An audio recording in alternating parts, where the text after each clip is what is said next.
Welcome back, everyone. I'm Zell, and today we're going to get a look at what's in this box.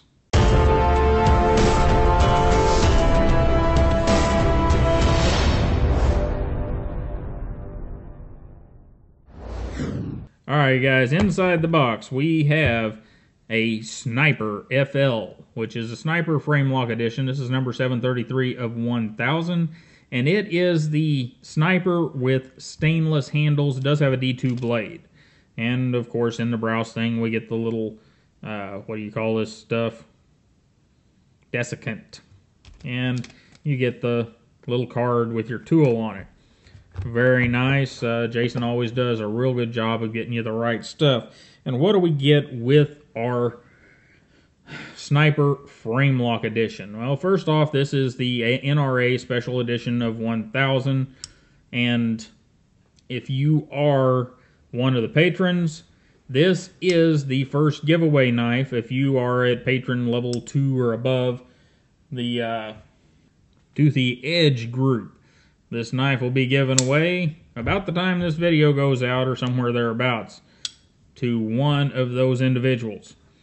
And what we get is a closed length of 4.88 inches, a handle thickness of 0.45, a closed height of 1.22, and a weight of a whopping 5.09 ounces or 144.3 grams. Pretty hefty knife for its size. To put that into perspective, a 702 from weighs somewhere near the same, and that's an integral. It's a titanium integral, but, you know, it's an integral nonetheless. And let's get some size comparison done here. This is a big old long blade. Here is our Rat Model 1 up against it. I don't have our Buck 110 out here, but here is our Delica. And we'll put a wee 617 up. See what you think. So it's a pretty good sized blade, but it's pretty freaking thin at that 0.45 inches thick. And that's one of the beautiful things about the Sniper from Brous Blades.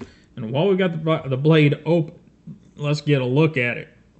We have 3.77 inches of D2, all coated, and an edge length of 3.5, and a blade stock thickness of 0.123, or about 3 millimeters, 3.1 millimeters.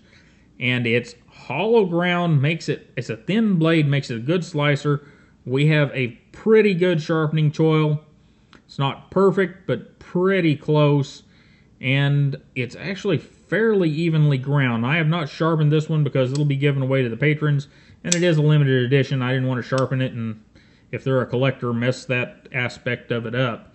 So there you go. It's pretty darn nice. And speaking of that, this is an overview of the knife, or review of the knife.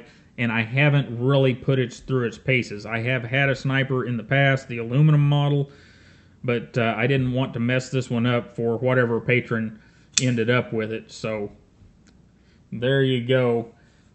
The blade is really nice, though. It's got some jimping up here, some jimping back here on the frame. Just a well done deal. One of the nice touches is right here. We have our over travel stop for our frame lock in a pivot collar. Comes out real nice. If you watch the what's inside, there's even a little bit of milling out right there to accommodate that frame lock over travel stop. Very nicely done there. And from here we'll go to our pause and read card, and I'll be right back with you.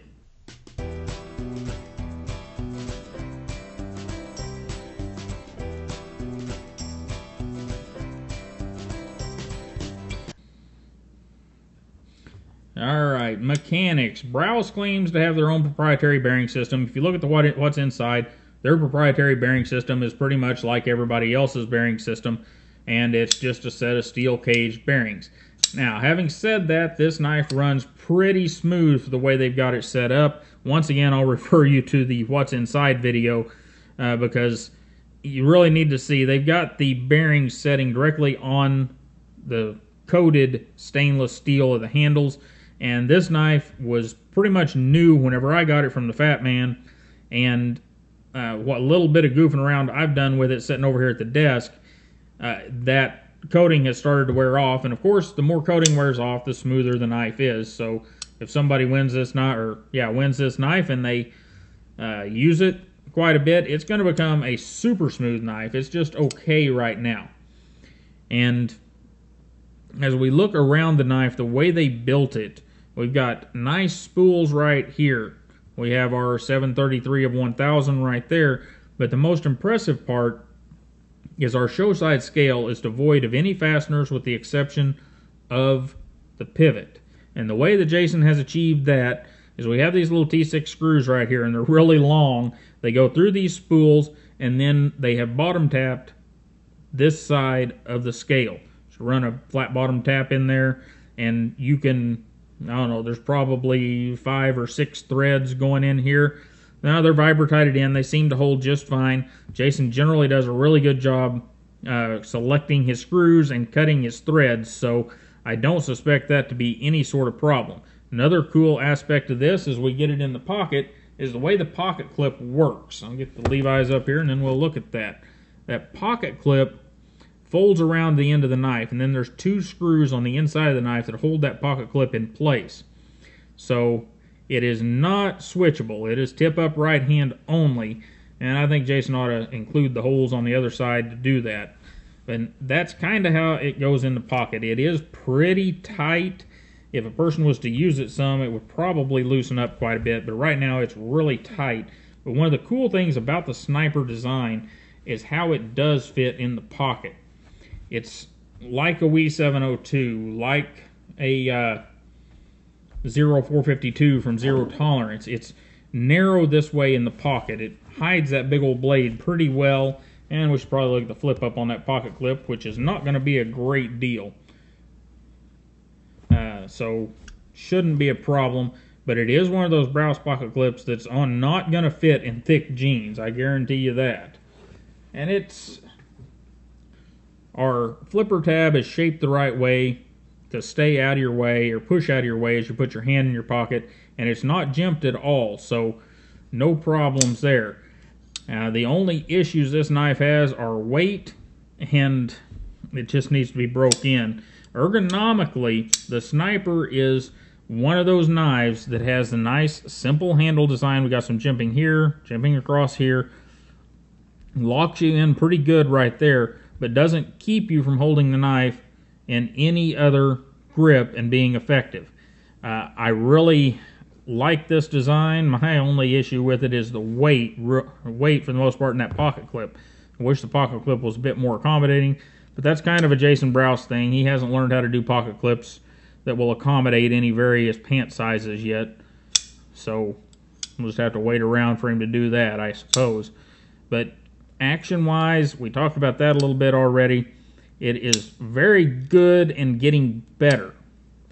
Those bearings are laying on that coated stainless on the inside, so very soon this knife will be running very smooth if people get the opportunity, whoever gets it takes the opportunity to mess with it a lot.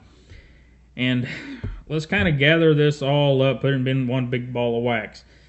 At the price point of $107, this knife would be a hard sell for me with the stainless handles. Now, I understand that some of you guys would really love the stainless handles, but it's just not for me. It makes the knife way more than it looks like it should. And that's just a problem, in my opinion.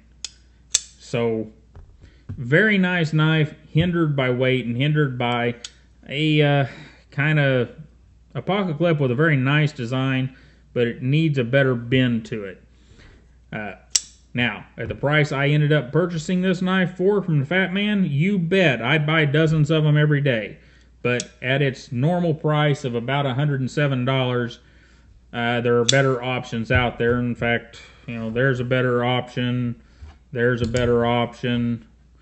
Let's see, what else we got laying up here? Here's a better option. There's a better option. However, that Sniper design is super cool, and I really appreciate you guys hanging out with me for a few minutes. If you are one of the patrons that has signed up at Toothy Edge or higher, you will have the opportunity to own this knife. In fact, you may already have it. Depends on when I get that done over there. And I really appreciate you guys hanging out with me. Don't forget to like, share, and subscribe. And I will see you next time.